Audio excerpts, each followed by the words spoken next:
This article is being read by an automated voice. Chapter 4.2 Increased Uptake of Subsidies Among Small and Medium-Sized Enterprises.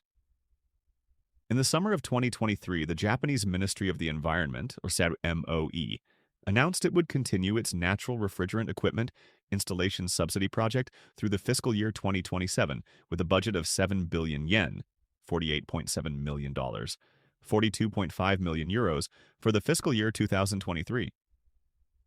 In addition, the MOE said it changed the program to make it more accessible to small and medium-sized enterprises.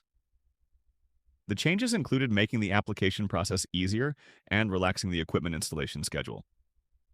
The maximum subsidy available was also raised from one-third of the construction cost to one-half.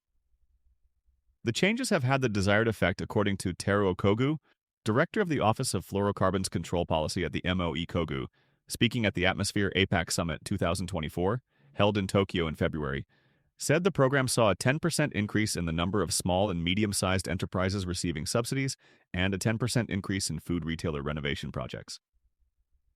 Kogu cited the increased maximum subsidy as the driving force behind the gains. Convenience stores in Japan are already using natural refrigerants, particularly CO2, according to Gaku Shimada, general manager of the Condensing Unit Engineering Department at Panasonic.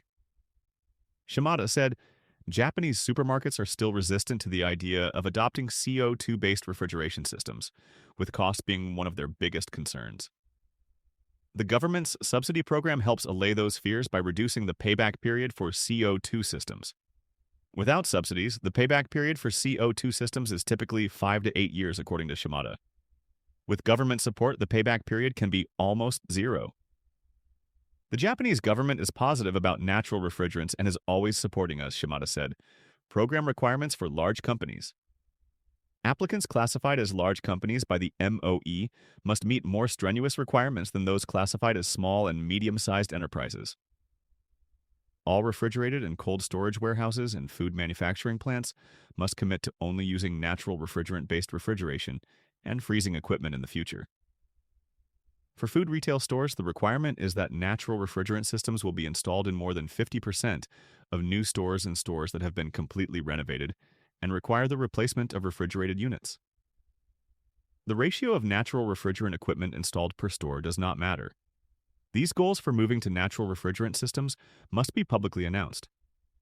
In addition, large companies must meet at least one or more of the following evaluation criteria from the below two categories. The first category are initiatives to utilize renewable energy. Introduction of renewable energy power generation equipment for self-consumption. Purchase of renewable energy electricity. The above, either alone or in conjunction, must cover 5% or more of the business's electricity consumption. Introduction of demand response for using renewable energy. Introduction of storage batteries for using renewable energy. Participating in the 100% Renewable Energy Declaration. Joining RE100, a global campaign where multinational companies commit to sourcing 100% of their electricity from renewable sources. External publication of a voluntary declaration equivalent to any of the above. The second category are high-level energy conservation initiatives. Utilization of waste heat from freezers, refrigerated warehouses, and food manufacturing plants.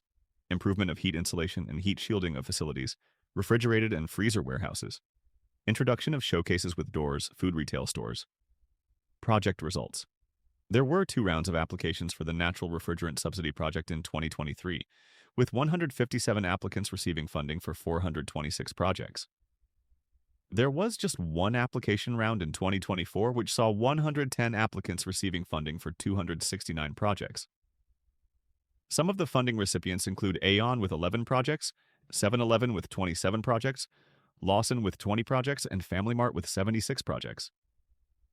Many of the projects funded were for convenience stores.